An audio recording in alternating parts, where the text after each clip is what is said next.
Income tax. Income विभाग इन लोगों से नहीं वसूलेगा टैक्स। जारी हुई नई गाइडलाइंस। Income tax. जो लोग जितने ज्यादा रुपए कमाते हैं उन्हें उतना ही ज्यादा हर साल टैक्स भरना पड़ता है।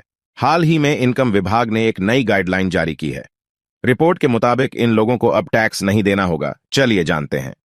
जैसे लोगों को इनकम बढ़ रही है, वैसे ही लोगों को इनकम टैक्स रिटर्न फाइल करना पड़ता है। सरकार इन लोगों की इनकम के लिए टैक्स स्लैब बनाए हैं, जिनके आधार पर टैक्स लगाया जाता है। इसके साथ ही देश में दो टैक्स रिजीम के तहत आईटीआर फाइल करना होता है। इसमें पहला पुराना टैक्स रिजीम है और दूसरा नया टैक्स रिजीम है। दोनों ही टैक्स रिजीम अपनी अपनी खासियतों के लिए जाने जाते हैं। इतनी इनकम वालों को नहीं देना होगा टैक्स।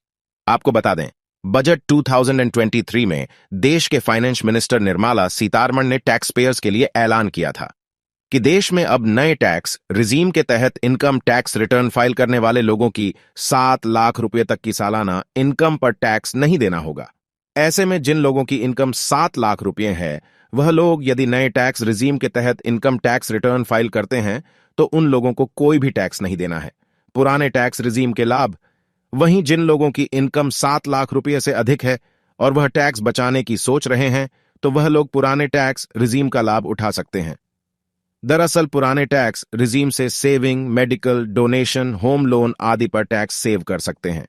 ऐसे में यह टैक्स को तय करना है कि यदि उनकी इनकम 7 लाख रुपए से अधिक है तो उनको किस टैक्स रिजीम के तहत आईटीआर फाइल करना है।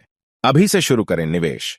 अगर आपकी इनकम टैक्सेबल है और आपने किसी भी टैक्स सेविंग स्कीम में पैसा निवेश नहीं किया है, तो इनकम टैक्स रिटर्न फाइल करते हुए सरकार की तरफ से आपकी टैक्सेबल इनकम पर टैक्स काटा जाएगा।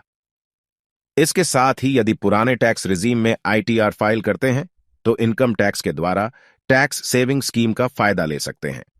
अगर आपको पुराने टैक्स रिजीम के तहत सेविंग करना है तो अभी टैक्स सेविंग स्कीम में निवेश की शुरुआत कर सकते हैं।